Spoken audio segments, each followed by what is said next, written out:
Ambassador Sarah Chen stood at the viewing port of the Terran Embassy station, watching the endless stream of alien ships flowing through the Nexus Prime space lanes. The sight that once filled her with wonder now made her stomach turn. 3 years of dealing with the Galaxy Council had taught her one bitter truth. Humanity was never meant to be an equal partner in this cosmic democracy. The emergency session alarm echoed through the corridors, its harsh tone cutting through her thoughts. Sarah straightened her uniform and made her way to the council chambers, where representatives from 47 different species would once again debate humanity's fate as if they were children incapable of making their own decisions. The massive chamber buzzed with conversation in dozens of languages, most of which the universal translators struggled to interpret properly. Sarah took her assigned seat in the newcomers section, a polite way of saying, "Sit there and be quiet while the adults talk." The Vorthak representative, a towering insectoid creature named Zektar, called the session to order with a series of sharp clicking sounds. "We gather today to address the concerning reports from the human colony worlds," Zektar announced, his compound eyes focusing on Sarah with what she had learned to recognize as disapproval. "It appears that humanity continues to ignore our technological development guidelines." Sarah felt her jaw clench. The so-called guidelines were nothing more than restrictions designed to keep humanity dependent on alien technology and expertise. Every innovation human scientists attempted was either banned for being too aggressive or dismissed as primitive and dangerous. "The humans have been developing weapons without proper authorization," continued the representative from the Melody Collective, her voice carrying the musical quality that made her species famous throughout the galaxy. "Their military expansion threatens the peaceful balance we have maintained for millennia." "Peaceful balance," Sarah muttered under her breath. She had seen the data. The Galaxy Council maintained peace by ensuring that no species could challenge the established order. They controlled who could develop what technology, who could colonize which systems, and who could trade with whom. It was a system designed to keep power concentrated among the founding species. The ethereal ambassador, a being of pure energy contained within a crystalline housing, pulsed with colors that the translator interpreted as concern. The humans showed disturbing tendencies toward independence. They refused to participate in the mandatory cultural integration programs. Their colonies operate under their own laws rather than council statutes. Sarah stood up, knowing she was about to break protocol. "With respect, honored representatives, perhaps humanity values independence because we've seen what happens to species that surrender it completely." The chamber fell silent. Several alien dignitaries turned to stare at her with expressions ranging from shock to outrage. The Vorthak representative's mandibles clicked rapidly, a sign of extreme agitation. "Ambassador Chen," Zektar's voice carried a warning tone, "you were not recognized to speak. Please remember your place in these proceedings." "My place?" Sarah felt 3 years of frustration boiling over. "My place is to represent the interests of 4 billion human beings who are tired of being told they're too dangerous to govern themselves." The Melody representative's song shifted to a minor key, indicating displeasure. "Humanity is still young in galactic terms. You lack the wisdom to understand the consequences of unrestricted development. Look at your own history. Wars, genocide, environmental destruction. Without guidance, you will repeat these mistakes on a galactic scale." Sarah had heard this argument countless times. Yes, humanity had a violent past, but so did most species once they reached the stars. The difference was that other species had been allowed to grow beyond their mistakes. Humanity was perpetually treated as if they were still in their dark ages. "The Krex Empire conquered 17 systems before joining the Council," Sarah replied, gesturing toward the reptilian representative who had remained silent throughout the debate. The Zephyrian Federation fought a 50-year civil war that devastated 3 sectors, yet both species now sit among the Council's leadership. Why is humanity held to a different standard? The ethereal ambassador pulsed with what the translator marked as amusement. Because, Ambassador Chen, those species learned to control their aggressive impulses before they were given access to advanced technology. Humanity shows no such restraint. Sarah pulled out her datapad and activated the holographic display. Charts and graphs filled the air above the assembly, showing colony development rates, trade statistics, and conflict resolutions. Human colonies have the lowest crime rates in Council space.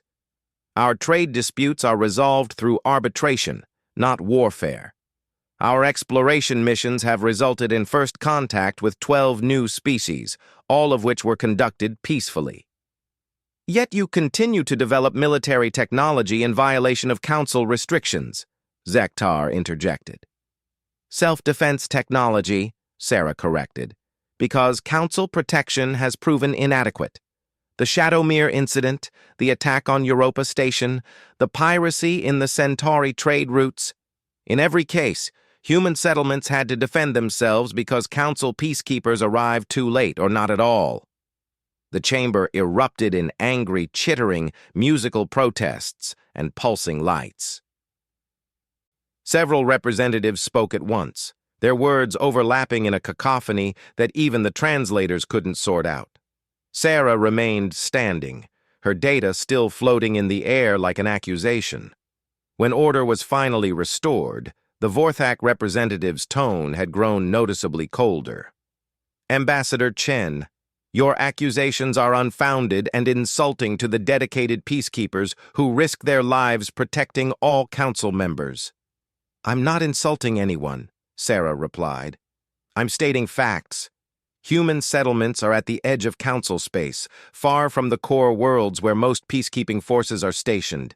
We've requested permission to patrol our own territories and been denied. We've asked for advanced defensive systems and been told they're unnecessary. Yet when pirates attack our ships or raiders strike our colonies, we're somehow supposed to wait weeks for help to arrive. The Melody representative's song grew sharper. If humanity finds Council protection insufficient, perhaps they should reconsider their expansion into dangerous regions. Sarah felt something snap inside her. The casual dismissal, the implication that humans should just accept whatever scraps of space the Council deemed safe enough for them, finally pushed her beyond diplomatic restraint. Dangerous regions that happen to be the most resource-rich and strategically valuable in the galaxy, she said. How convenient that humanity is encouraged to settle in areas where Council species have little interest, then blamed when those areas turn out to be less than perfectly safe. The ethereal ambassador's housing flickered with rapid color changes. Ambassador Chen, your tone is becoming inappropriate for this assembly. My tone reflects my frustration with a system that treats humanity as a problem to be managed rather than a partner to be respected, Sarah shot back. For 3 years I've sat in this chamber and watched as human innovations were banned, human requests were denied, and human concerns were dismissed, all while being told it's for our own good. The chamber fell silent again, but this time the silence felt different, heavier, more dangerous. Zektar leaned forward, his insectoid features hardening. Perhaps, Ambassador Chen, if humanity is so dissatisfied with Council membership, they should consider whether they truly wish to remain part of this organization.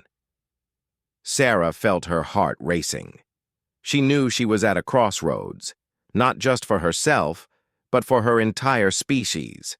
The words that came out of her mouth next would echo across the galaxy. Perhaps, she said quietly, humanity should consider exactly that. The silence that followed was deafening. Sarah could see shock, outrage, and something else, fear, in the alien faces around her. The idea that a species might voluntarily leave the Council was apparently unthinkable. No one had ever walked away from the Galaxy Council before. The Krex representative finally spoke, his deep voice rumbling through the chamber. Ambassador Chen, surely you don't mean to suggest that humanity would consider withdrawing from the Council. Such action would have consequences. Consequences, Sarah repeated. You mean punishment for daring to think independently? I mean, the Krex continued, that species outside the Council do not enjoy its protection, its trade benefits, or its technological sharing programs. Humanity would find itself alone in an often hostile galaxy. Sarah smiled for the first time in hours. Honored representative, humanity has been alone since the day we joined this council. We've just been too polite to admit it. With that, she gathered her datapad, turned her back on the assembly, and walked out of the chamber.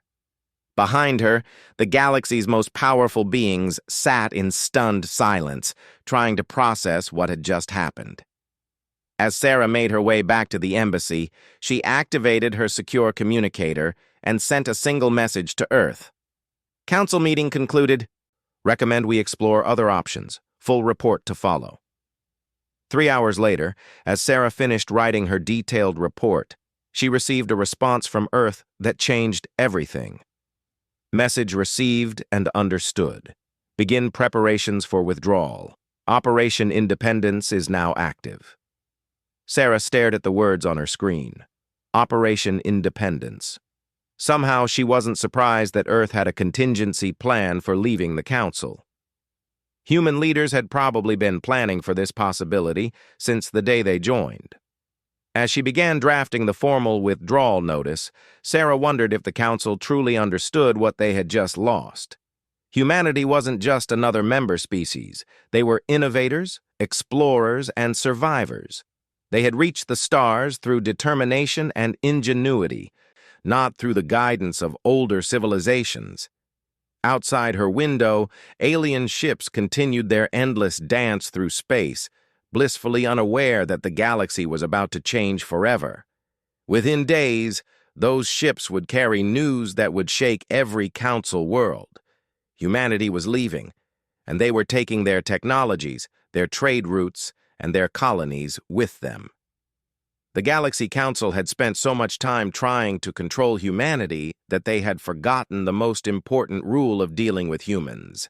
Never back them into a corner unless you're prepared for them to fight their way out.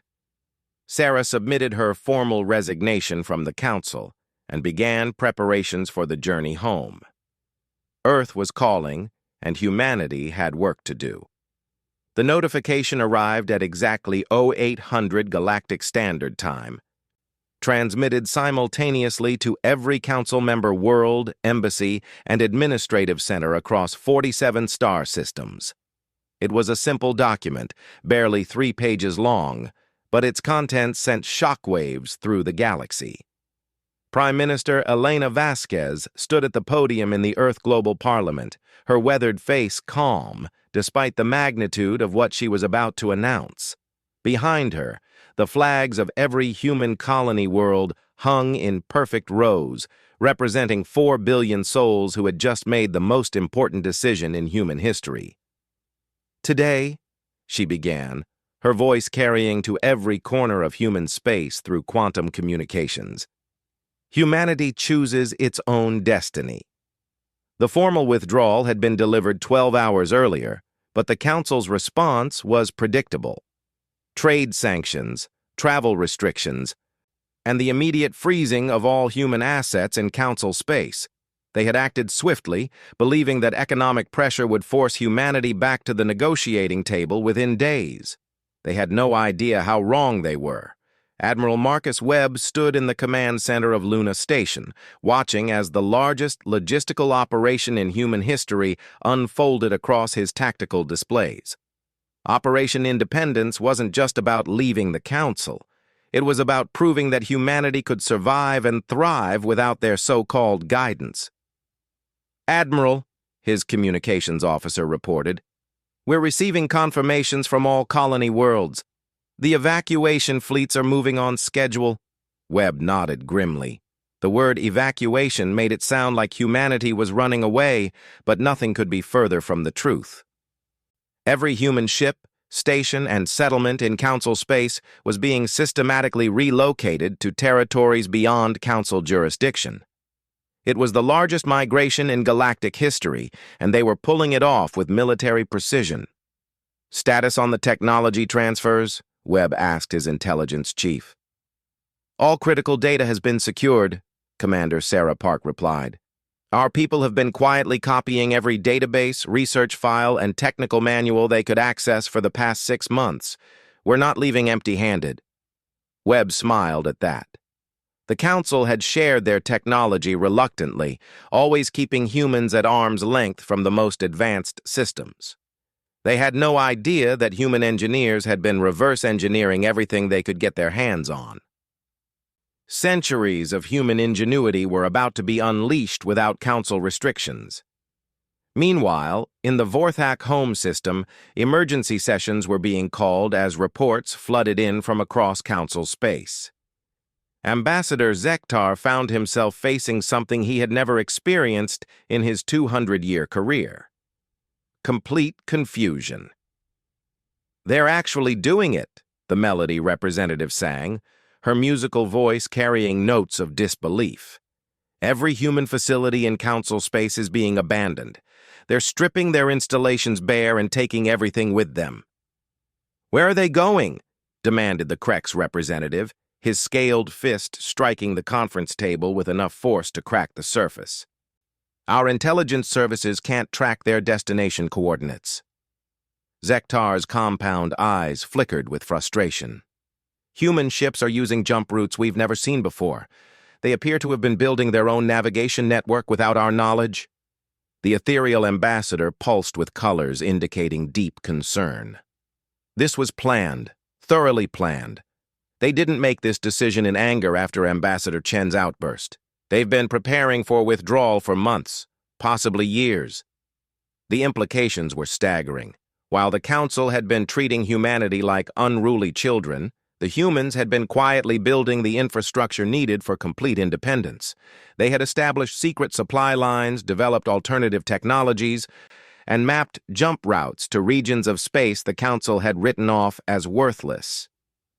Captain Elena Rodriguez commanded the cargo vessel New Horizons, one of thousands of human ships carrying the treasures of 3 years of Council membership to destinations unknown. Her cargo hold contained something that would have terrified the Council if they knew about it: complete manufacturing specifications for quantum drive systems. "Captain," her engineer reported, "we've cleared the last Council monitoring station. We're officially in free space." Elena felt a weight lift from her shoulders. Free space, regions too dangerous, too remote, or too resource-poor for Council species to bother with. Places where humanity could build without permission, innovate without restrictions, and expand without asking anyone's approval. "Take us to the rendezvous coordinates," she ordered. "Time to see what humanity can accomplish when nobody's telling us we can't." The rendezvous point was a system that Council surveys had dismissed as worthless: a red dwarf with 3 rocky planets and an asteroid belt that seemed to contain nothing but common metals. The Council's sensors had been wrong. Human surveys had revealed something the aliens had missed: rare Earth elements in quantities that could fuel industrial development for centuries. Admiral Webb's flagship arrived at the rendezvous to find a sight that filled him with pride. Hundreds of human ships had already arrived, and the largest construction project in human history was already underway.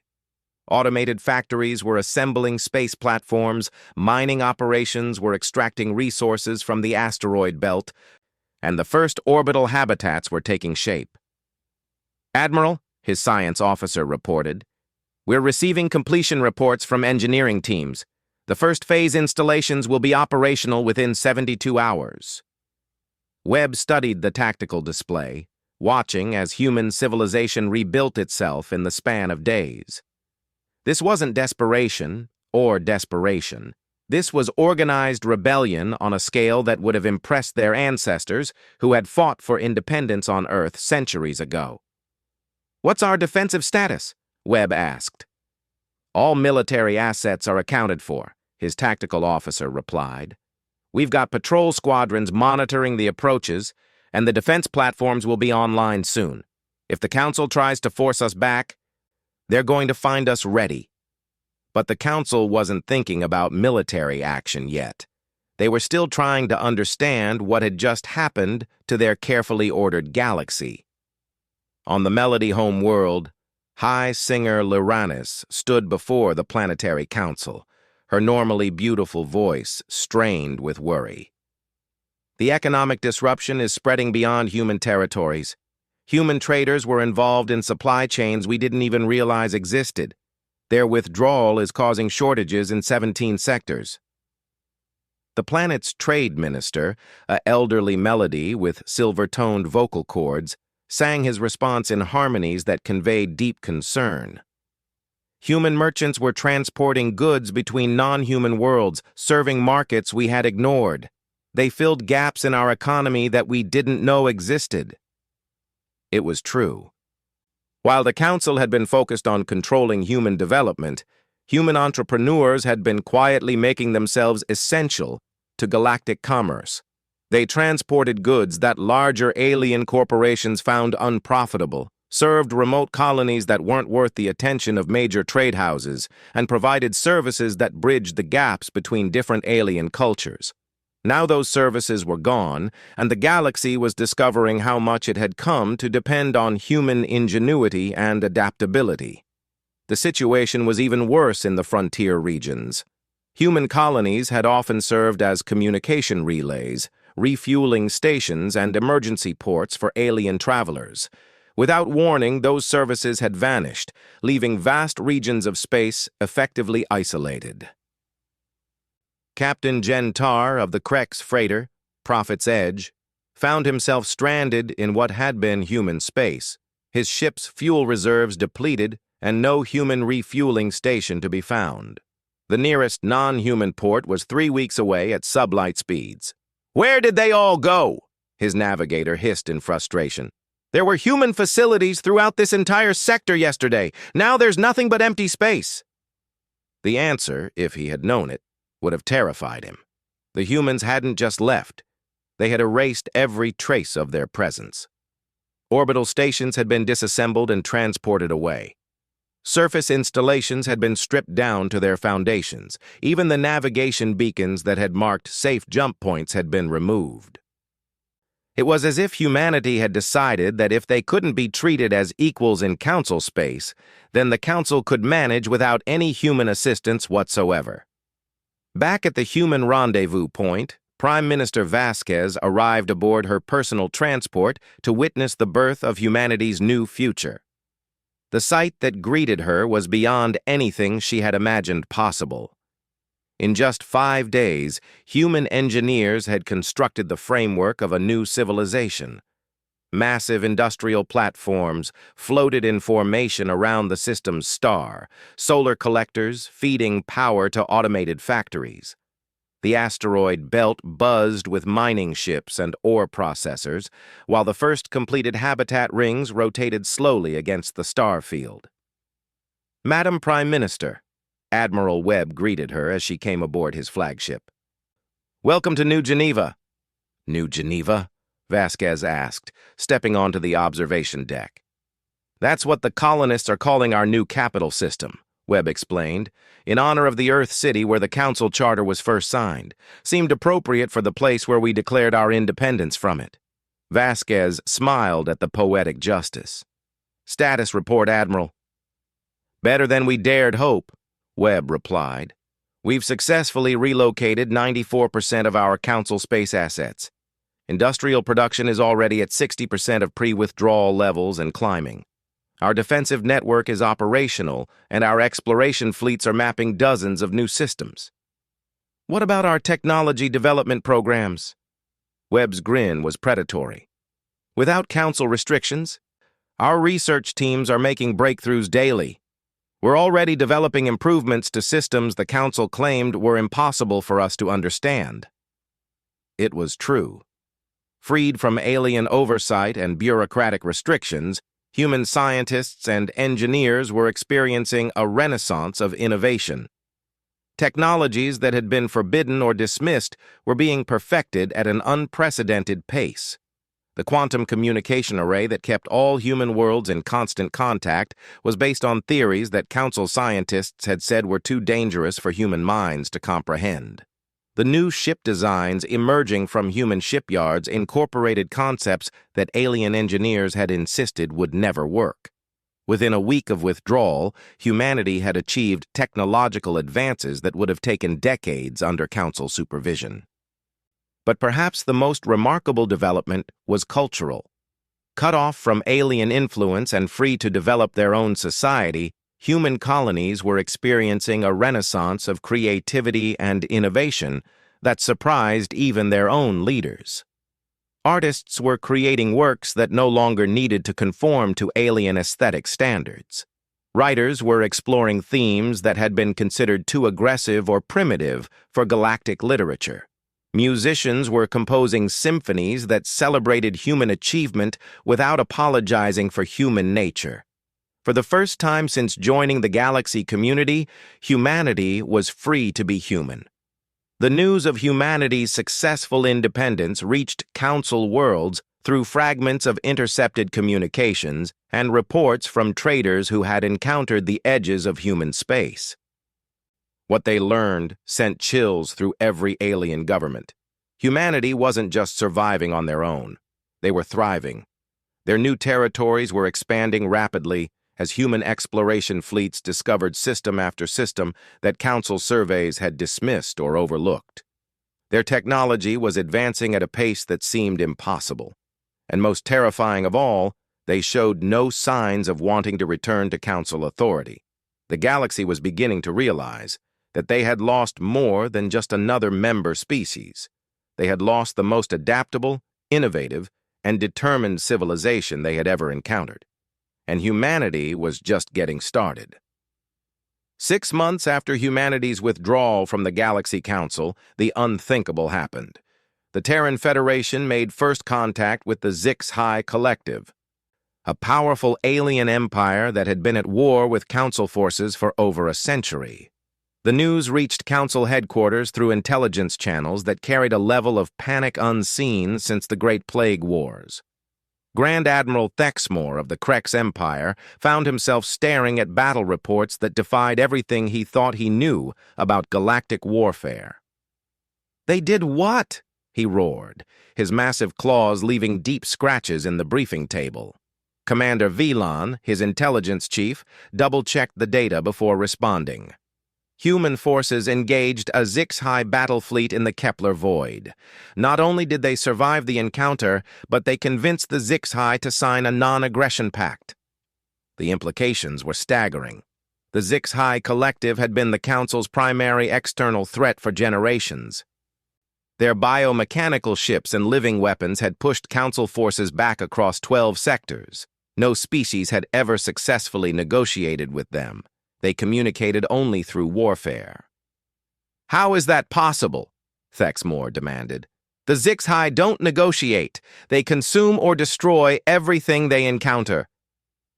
"Apparently," Velan said nervously, "they found something in human culture that resonated with them. Our intelligence suggests that humans approach the HFY not as conquerors or supplicants, but as fellow warriors. They offered to share combat technologies and strategic knowledge." Thexmore's blood ran cold. If humanity was sharing their military innovations with the Council's enemies, the balance of power in the galaxy was about to shift dramatically. And given the technological advances humanity had made since their independence, those innovations could be devastatingly effective. In human space, Admiral Webb stood on the bridge of the newest ship in the Terran fleet, the TFS Defiance. The vessel represented everything humanity had learned from their brief time in the Galaxy Council, and everything they had developed since leaving it. Unlike the sleek, elegant designs favored by Council species, the Defiance looked like what it was, a predator. Angular armor plating covered weapon systems that had never existed under Council restrictions. Its engines could push it faster than any alien vessel, and its defensive systems incorporated technologies that most species considered theoretical. "Admiral," his communications officer reported, "we're receiving a priority transmission from the HFY Fleet Commander." The main screen shimmered, revealing the insectoid features of War Queen Zixra, Supreme Commander of the Collective's military forces. Her mandibles clicked in what humans had learned was amusement. "Admiral Webb," she said through the translation matrix, "your species continues to surprise us. The Council fleet that tried to intercept our meeting was inadequate." Webb smiled grimly. "I take it you sent them home with a message." "Indeed. They now understand that the HFY Collective will defend our new human allies with the same ferocity we show our own hive siblings." The alliance between humanity and the HFY had been born from mutual respect rather than convenience. Both species understood the value of strength, the importance of independence, and the dangers of stagnation. Where the Council saw the HFY as monsters, humans saw fellow survivors who had earned their place in the galaxy through determination and skill. The partnership was already bearing fruit. Human adaptability combined with HFY biotechnology was producing innovations that neither species could have achieved alone. Hybrid ship designs that grew stronger in battle, living armor that adapted to different types of damage, and weapon systems that evolved to counter enemy defenses. On Earth, Dr. Sarah Kim stood in her laboratory studying samples of HFY biometal that had been shared under the new alliance. What she was discovering would have implications far beyond military applications. "The cellular structure is unlike anything we've seen," she explained to her research team. "It's not just alive, it's intelligent. The metal learns from damage and becomes stronger. If we can understand how this works, we could revolutionize everything from spacecraft design to medical implants." Meanwhile, in the Council chambers on Nexus Prime, an emergency session was underway. The same species that had dismissed humanity as too primitive to understand advanced technology were now grappling with the reality that humans had surpassed them in multiple fields within months of leaving Council oversight.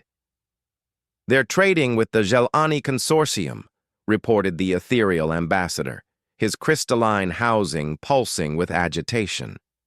"The Jelani have been neutral in galactic politics for millennia, but now they're offering humans exclusive access to their quantum computing networks."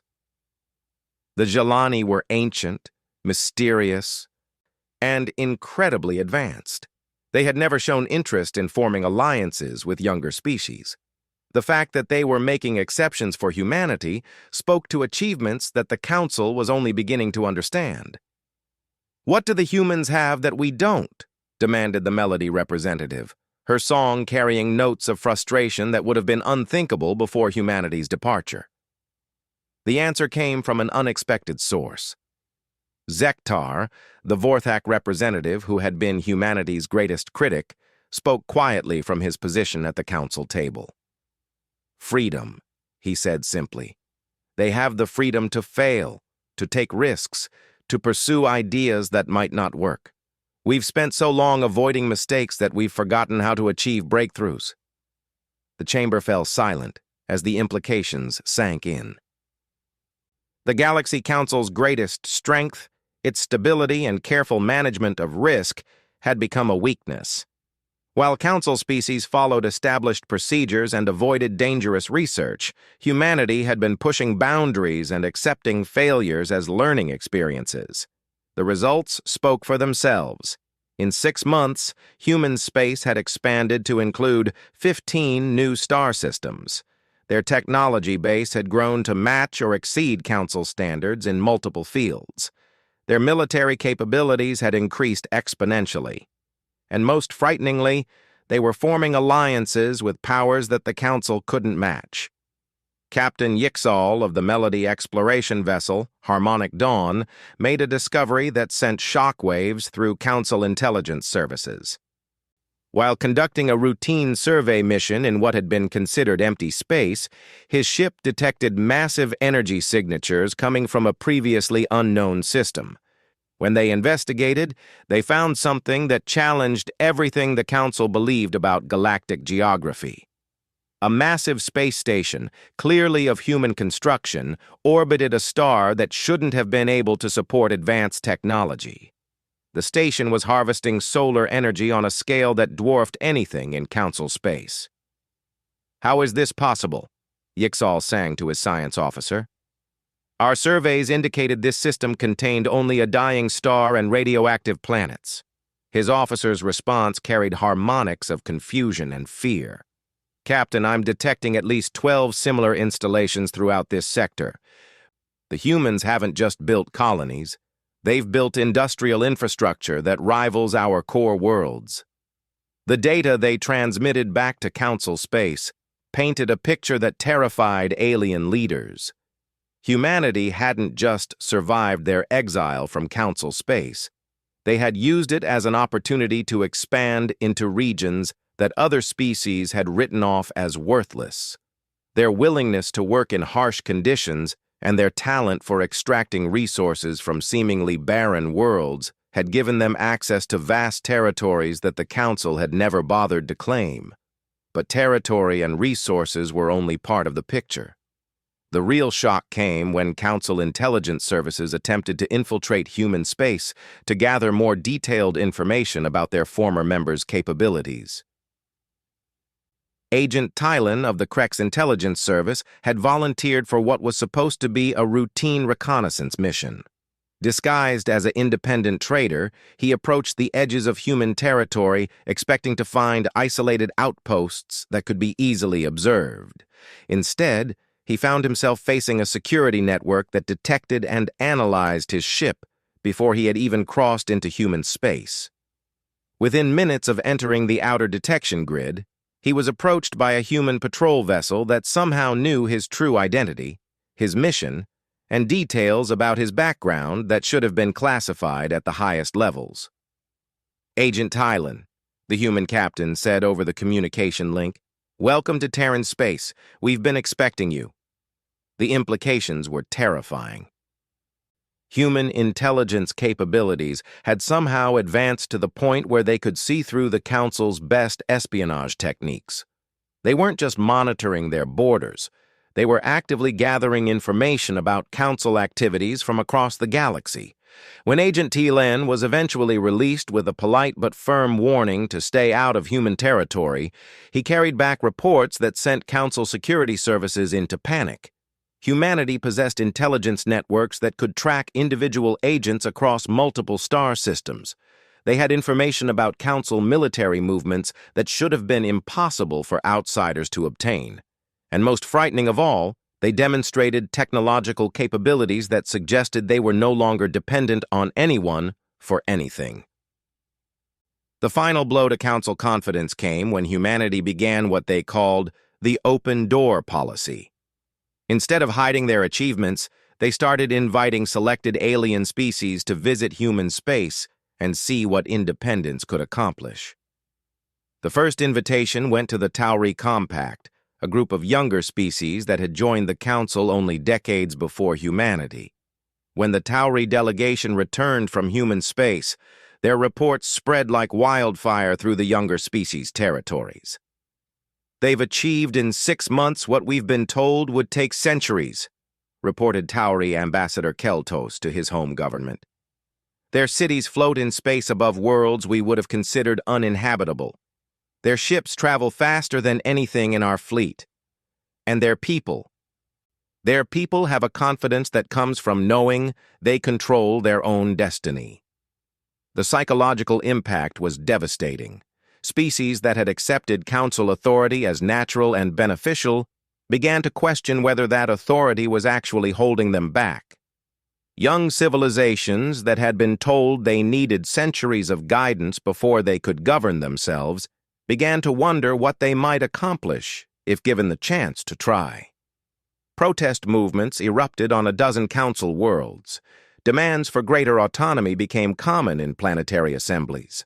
Some species even began formal inquiries into the process of withdrawal from Council membership.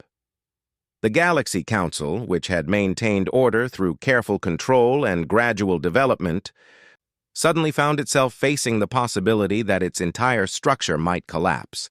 In the depths of space, aboard a human deep space research vessel, Dr. Marcus Torres made a discovery that would make the Council's worst fears seem optimistic.